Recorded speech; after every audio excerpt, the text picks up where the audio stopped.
A Era das Cruzadas foi um dos períodos mais importantes da história medieval, influenciando diversos aspectos da cultura europeia.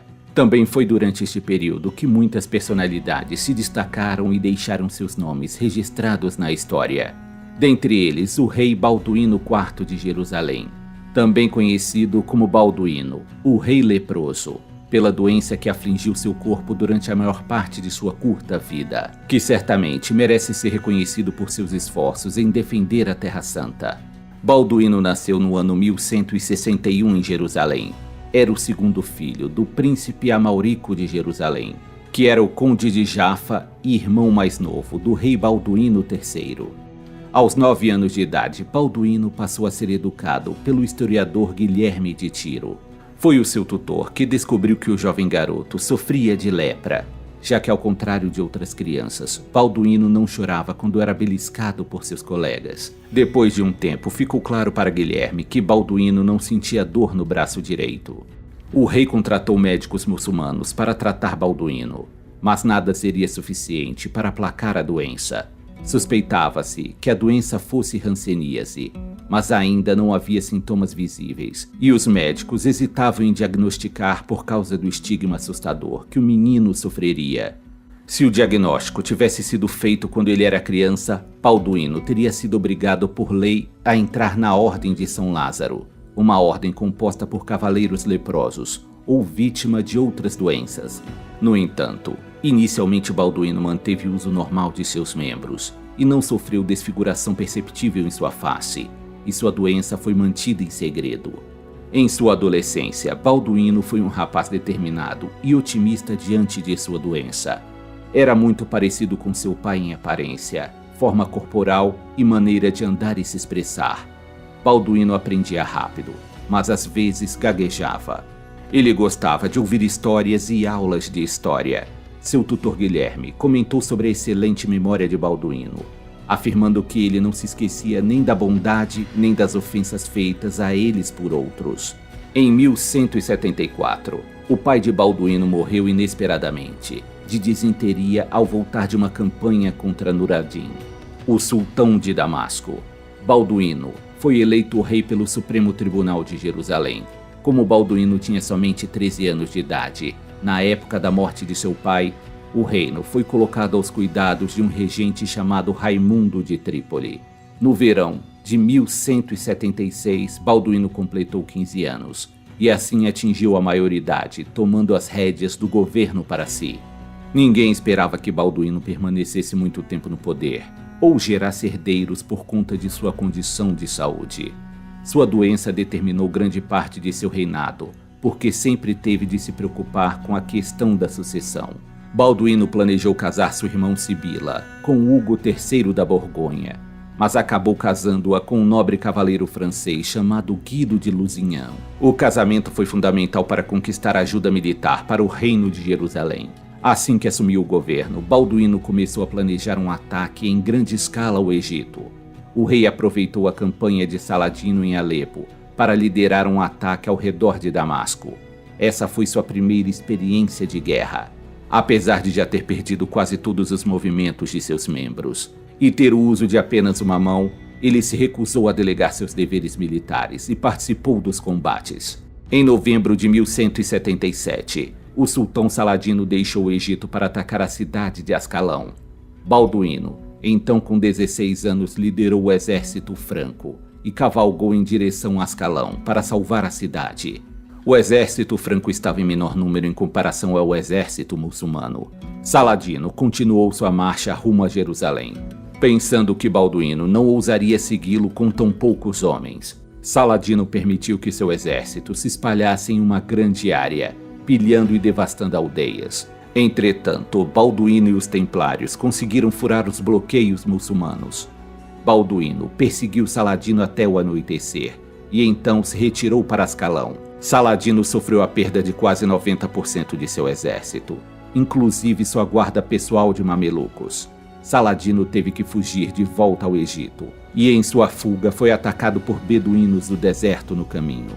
Apenas 1/10 de seu exército conseguiu voltar ao Egito com ele. Mas as consequências para Balduíno também foram devastadoras. Balduíno estava na puberdade quando liderou sua ousada campanha contra Saladino. É provável que tenha sido em parte por causa desta campanha, que exigia acampar no campo e passar dias sem o habitual banho, que fez que a lepra de Balduíno piorasse, e inevitavelmente a doença seguiu seu curso, através dos estágios horríveis de crescente incapacitação e desfiguração facial. Eventualmente, Balduíno ficou imobilizado e passou a ser transportado em uma liteira pendurada entre os cavalos de 2 cavaleiros. A cegueira ocorreu logo depois. Intelectualmente afiado, mas ciente de suas limitações físicas, ele ofereceu a abdicação do trono, mas em homenagem à sua liderança, isso foi rejeitado pelos nobres. Em 1183, Balduíno foi acometido por febre e, acreditando estar em seu leito de morte, nomeou seu cunhado Guido de Lusignan como regente. Assim, quando Saladino atacou novamente, foi Guido quem liderou os exércitos cristãos para enfrentá-lo. Balduíno não teve filhos devido à lepra, então nomeou seu sobrinho de 5 anos, Balduíno V, o rei criança, como sucessor. Em 16 de março de 1185, aos 23 anos, Balduíno IV faleceu, finalmente encontrando a paz depois de passar uma vida agonizando por sua doença. Ele foi sepultado na Igreja do Santo Sepulcro, perto de seu pai, o rei Amaurico. Mesmo com todas as suas dificuldades, Balduíno foi capaz de desafiar todas as probabilidades e governou Jerusalém com sucesso por quase 11 anos, mantendo a lealdade de seus súditos até o fim, e em 5 ocasiões impediu que as forças imensamente superiores de Saladino dominassem seu reino. Apesar de sua doença, Balduíno IV é considerado um dos reis mais bem-sucedidos de Jerusalém. Saladino é o fundador da dinastia Ayyúbida, o primeiro sultão do Egito e da Síria, e o homem que uniu o mundo muçulmano contra as forças cruzadas da Europa.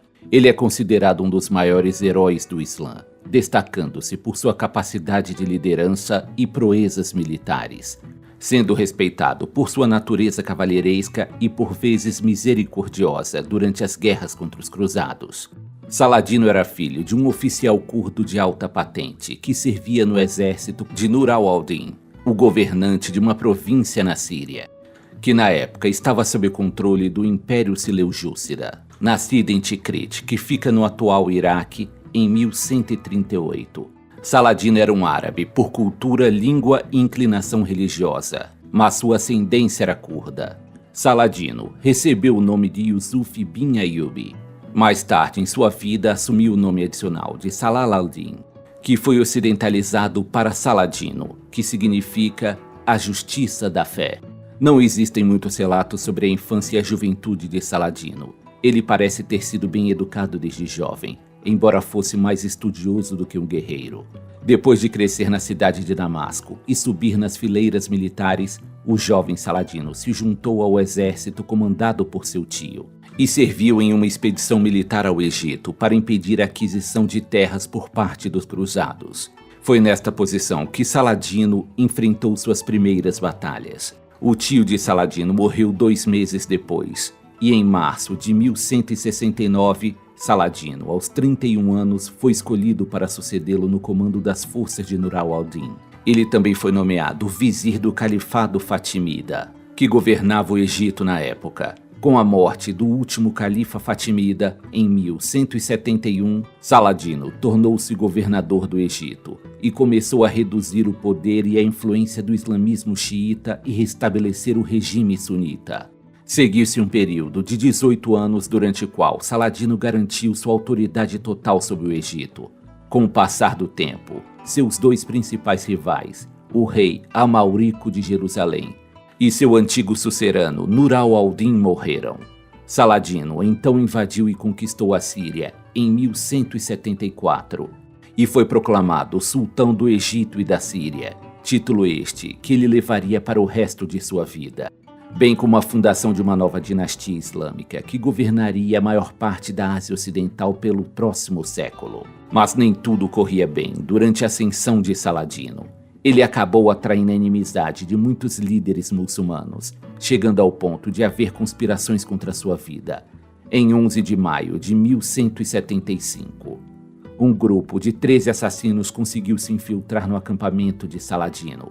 Os invasores faziam parte da temida Ordem dos Assassinos, uma seita ismaelita de xiitas que viveu nas montanhas da Pérsia e na Síria. No entanto, os invasores foram logo descobertos. Um foi morto por um dos generais de Saladino, e outros foram mortos enquanto tentavam escapar. No ano seguinte houve uma nova tentativa de assassinato, e Saladino sobreviveu graças à sua armadura, que o protegeu de uma adaga que buscava atingi-lo no coração. Inicialmente, Saladino revidou esses ataques, cercando a cidade de Masyaf, onde ele acreditava estar o esconderijo dos assassinos. No fim das contas, Saladino procurou formar uma aliança com Rashid Sinan, o líder dos assassinos, também conhecido como o Velho da Montanha.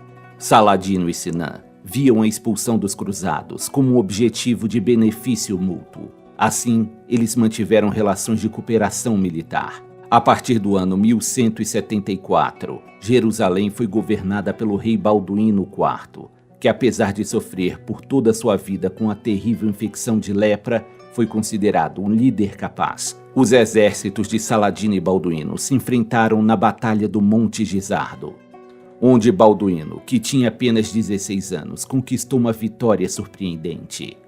Uma trégua foi mantida entre os dois líderes por algum tempo. No entanto, o bravo rei Balduíno IV acabou sucumbindo para sua doença, e após sua morte, em 1185, o trono do reino de Jerusalém passou para sua irmã Sibila, que por sua vez coroou seu marido Guido de Lusignan como rei. Foi então que em 1186 o traiçoeiro cavaleiro Reinaldo de Chatillon, que era aliado dos cavaleiros templários e estava a serviço de Guido e Sibila, decidiu atacar uma grande caravana muçulmana que viajava pelo deserto, enquanto a trégua com Saladino ainda estava em vigor. Para Saladino, esta provocação não poderia ser perdoada, e a guerra contra os cruzados iniciou-se novamente. Saladino preparou-se para lançar um ataque em grande escala em 1187, reunindo tropas de todo o seu reino ao sul de Damasco e uma impressionante frota egípcia em Alexandria. A contenda foi decidida na famosa Batalha de Hattin. O exército cruzado foi em grande parte aniquilado pelo motivado exército de Saladino. A batalha acabou sendo um grande desastre para os cruzados e um ponto de virada na história das cruzadas. Saladino capturou Reinaldo de Chatillon, o causador de toda aquela nova onda de violência. Ao que consta nos registros históricos, Saladino executou pessoalmente Reinaldo de Chatillon. Guido de Lusignan também foi capturado, mas sua vida foi poupada. Em 2 de outubro de 1187, a cidade de Jerusalém se rendeu ao exército de Saladino, após 88 anos sob o controle cristão. Embora Saladino tivesse planejado matar todos os cristãos em Jerusalém, como retaliação ao massacre de muçulmanos que ocorreu em 1099, ele concordou em deixá-los comprar sua liberdade. Após a captura de Jerusalém por Saladino, o Papa Gregório III convocou uma nova cruzada para recapturar a cidade. Em 1189, as forças cristãs se mobilizaram na cidade de Tiro para lançar a Terceira Cruzada, liderada por 3 grandes reis europeus: Frederico Barbarossa, o rei alemão e imperador do Sacro Império Romano Germânico, o rei Filipe II da França e Ricardo Coração de Leão da Inglaterra. 3 anos de batalhas e cercos se seguiram, liderados principalmente pelo rei Ricardo Coração de Leão. As forças de Ricardo enfrentaram Saladino na Batalha de Arzuf em 1191 e na Batalha de Jaffa em 1192. A rivalidade e o respeito mútuo entre Saladino e Ricardo tornou-se lendária. Ambos eram celebrados em poemas e contos corteses. Quando Ricardo foi ferido durante uma batalha, Saladino ofereceu os serviços de seu médico pessoal para ajudá-lo. Em Arzuf, quando Ricardo perdeu seu cavalo de batalha, Saladino lhe enviou 2 garanhões puro sangue árabe como substitutos. Saladino também lhe enviou frutas frescas e neve para manter sua bebida gelada. Ricardo, por sua vez, sugeriu a Saladino que sua irmã se casasse com o irmão de Saladino, e Jerusalém poderia ser um presente de casamento. Os dois chegaram a um acordo sobre Jerusalém no Tratado de Ramla, em 1192, no qual a cidade permaneceria em mãos muçulmanas, mas estaria aberta à peregrinação de cristãos desarmados. Os vários anos passados travando batalhas e a constante pressão que sofria por liderar a Guerra Santa contra os cruzados já estava começando a afetar a saúde de Saladino. Uma fadiga severa o atormentava no início de 1193. As constantes febres e doenças fizeram com que seus médicos o atendessem regularmente. Em março de 1193, Saladino morreria pacificamente em sua cama, em seu palácio real na cidade de Damasco. Saladino faleceu relativamente jovem, por volta dos 56 anos de idade. Na época de sua morte, ele havia doado grande parte de sua riqueza pessoal para os súditos e instituições de caridade, deixando em seu tesouro real uma quantia insuficiente para pagar até mesmo seu próprio funeral. Com a morte de Saladino, a coalizão de estados muçulmanos reunidas por ele se dissipou, mas os descendentes da dinastia Aiúbida continuariam a governar o Egito e a Síria por várias gerações. Ricardo I, mais conhecido como Ricardo Coração de Leão, foi um dos reis mais famosos de toda a história. Sua coragem, capacidade militar e personalidade magnética fizeram de Ricardo I uma figura quase lendária, chegando a ser considerado por alguns como o melhor rei da Inglaterra durante o período medieval. No entanto, existem questionamentos sobre a vida de Ricardo Coração de Leão. Alguns alegam que ele não havia nascido de fato na Inglaterra e que nem mesmo sabia falar a língua inglesa. Outros o apontam como um rei irresponsável, que quase esgotou os cofres ingleses, enquanto passou a maior parte de seu reinado lutando em terras estrangeiras. A verdade é que Ricardo nasceu sim na Inglaterra, mas precisamente no dia 8 de setembro de 1157, provavelmente no Palácio de Belmont, que fica localizado em Oxford. Ele foi o quarto filho do rei Henrique II da Inglaterra e sua esposa, a rainha Eleonor da Aquitânia. A educação de Ricardo envolveu o estudo de literatura cavalheiresca medieval. A poesia era outro passatempo favorito do jovem príncipe, que compôs seus próprios poemas em francês.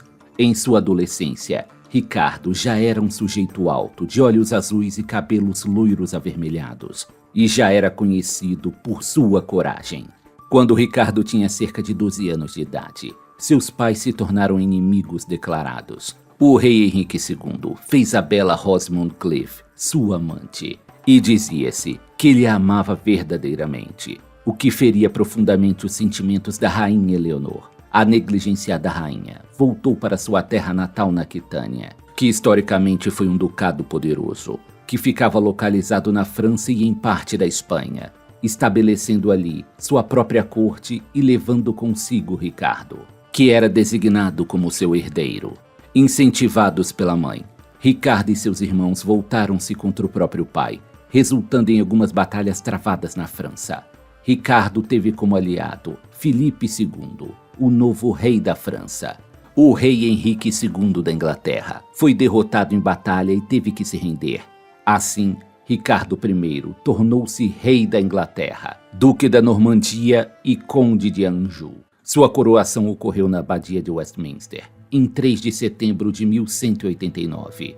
Curiosamente, durante a cerimônia de coroação, um morcego foi visto voando perto da cabeça do rei.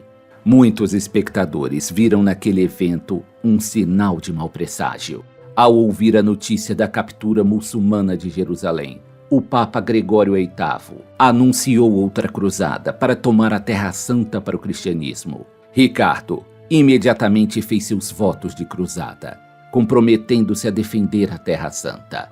Ele foi o primeiro monarca no norte da Europa a fazer seus votos, e foi rapidamente seguido por Felipe II da França. No entanto, devido às contínuas brigas e conflitos familiares, no final do reinado de seu pai, Ricardo não conseguiu partir para a Terra Santa até o ano 1190.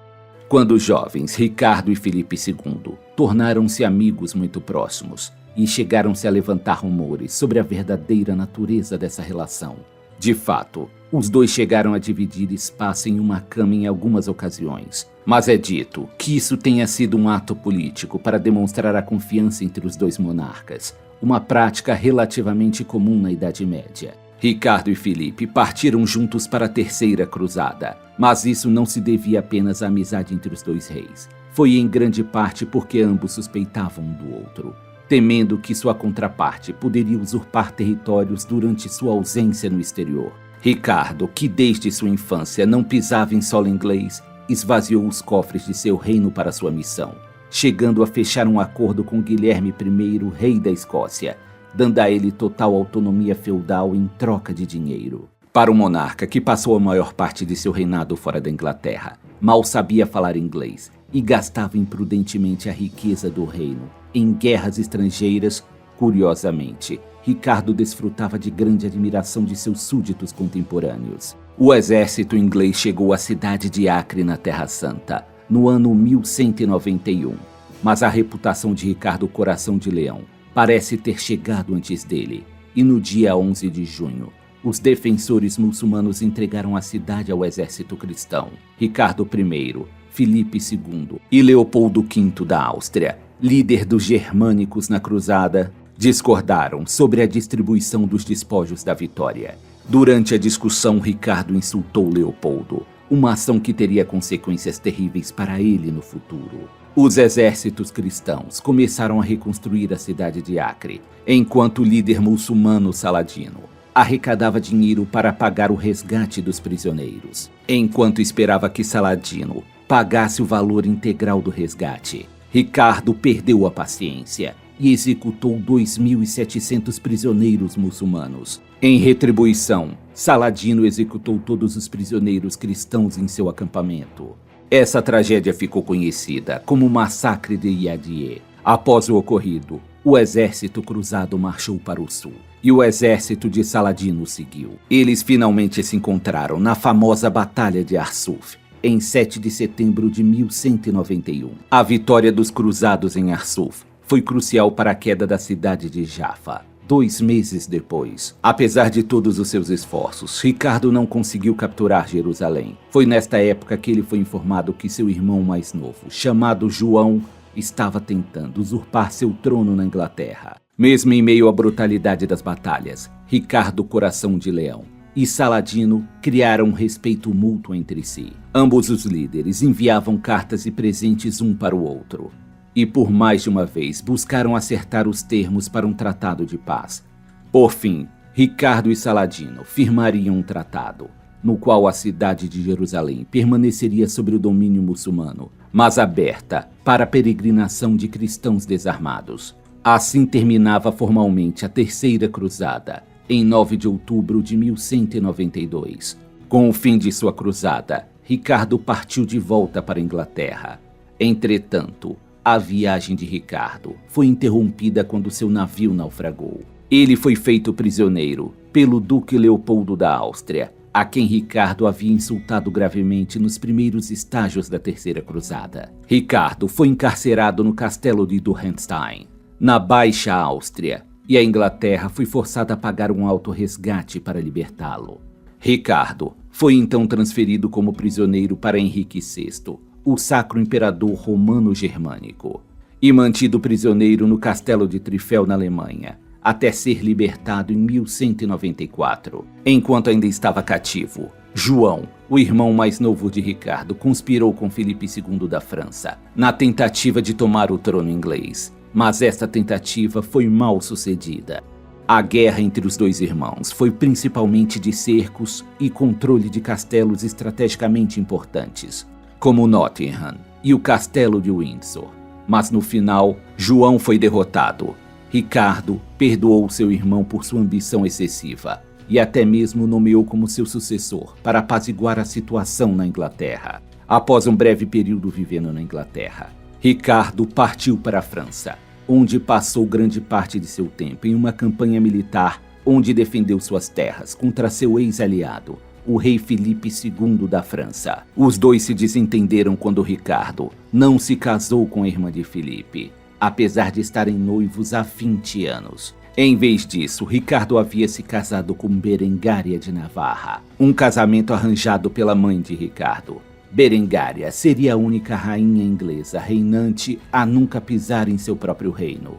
Em março de 1199, Ricardo Coração de Leão estava em Limousin, no centro-oeste da França, tentando reprimir uma revolta do Visconde Aimar V. Ricardo sitiou o castelo Châlus-Chabrol, mas o impensável aconteceu. Em 26 de março, Ricardo foi atingido no ombro por um virote disparado por uma besta. De acordo com os relatos, no calor da batalha, Ricardo teria tentado puxar a seta com as próprias mãos, mas ela quebrou, deixando a ponta de ferro alojada dentro da ferida, que por sua vez infeccionou e gangrenou. Em 6 de abril de 1199, Ricardo Coração de Leão morreu aos 41 anos de idade, nos braços de sua mãe, a rainha Eleonor da Aquitânia. Após a sua morte, os mitos sobre o rei Ricardo I só cresceram. Seus feitos ousados e o respeito de seus soldados por ele foram exaltados por muitos escritores de sua época. Ricardo passou a ser o próprio modelo idealizado do cavaleiro medieval. Apesar de seus gastos excessivos, Ricardo foi capaz de defender seu reino e seus próprios territórios, e ainda recuperou parte do tesouro inglês, promovendo grandes torneios de justas. Durante todo o seu reinado, Ricardo Coração de Leão passou apenas alguns meses na Inglaterra, e boa parte de sua vida foi passada nos campos de batalha e na companhia de soldados. Ainda assim, seu nome continua a ser celebrado como um dos maiores reis ingleses, com a história de sua vida servindo como fonte de inspiração até os dias atuais.